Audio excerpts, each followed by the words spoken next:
Al Jazeera's Alan Fisher joins us live now from Hempstead, New York. Alan, this was expected to be a heated encounter. Did it live up to its billing?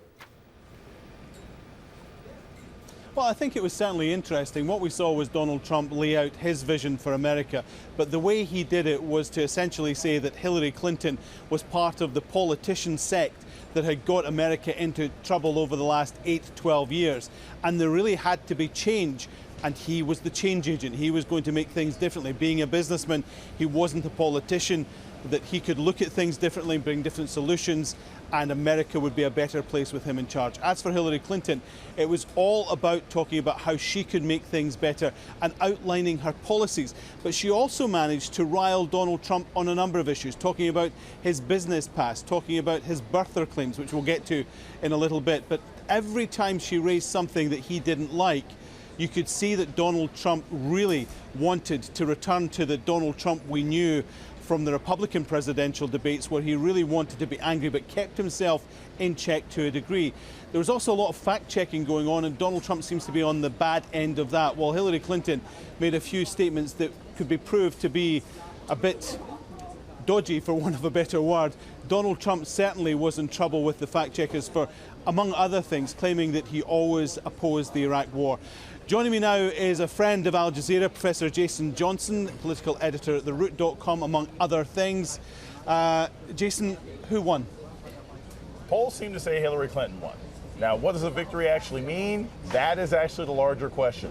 Will this lead to a change in national polls? Will this lead to a change in state polls in Colorado and swing states? That we won't know probably until sometime this weekend. But every single pollster that I've read online, the Insta polls seem to say people by a significant margin seem to think Hillary Clinton won. Even Republicans seem to think Hillary Clinton won based on what they're saying in the spin rate. And we were looking at a poll during the debate that suggested that undecideds were actually going for Trump because they liked his message. Is that an anomaly? Yeah, at least from what I've seen. The vast majority of the undecideds, to the degree that there are any, and I don't really believe there are any undecideds, most of them seem to be leaning towards Clinton. I think what was interesting is, many people seem to think that Donald Trump came off as a little sloppy and a bit disorganized. And while his confidence and bluster was engaging, Hillary Clinton came off as more presidential, that sort of vague, amorphous thing, that star power that you have to have. And that's important for her because people had never had a chance to compare the two candidates to each other. Now, in the hall behind us, we know the spin teams are out there. That means surrogates for the campaign are out saying, our person did the best job. Have the Republicans got a much tougher job this evening? I think they have a harder job, but it depends on who they're talking to, right? Because their supporters think that Donald Trump did great and that he didn't have to do that much. But the key is this. Social media has beaten out that spin room.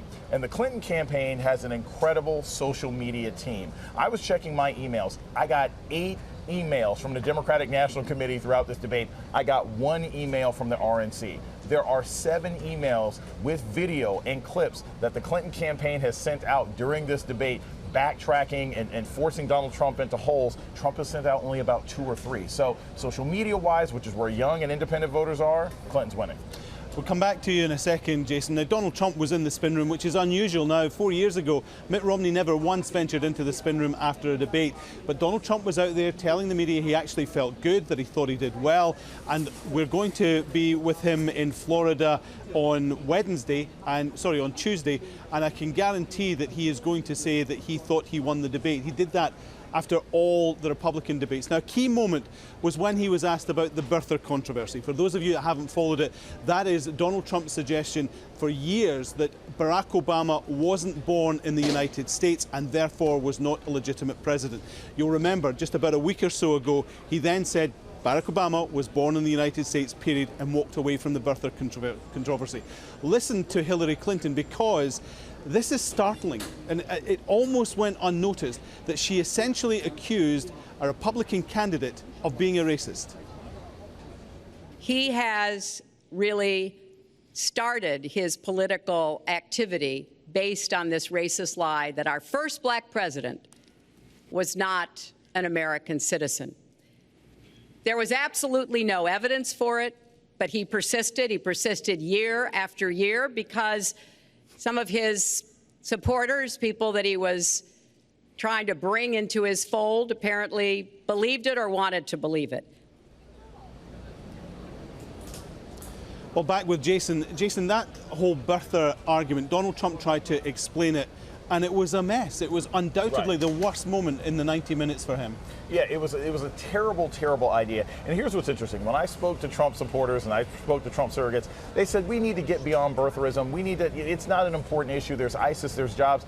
It is an important issue, and here's why. Because symbolically, the whole theme of that line of questioning was racial togetherness and healing. And African Americans and whites and even Latinos were extremely offended, especially those in sort of the center and younger voters, at this idea that the first black president wasn't legitimate. So his inability to answer that plays into a pre-existing notion that Donald Trump can't bring this country together.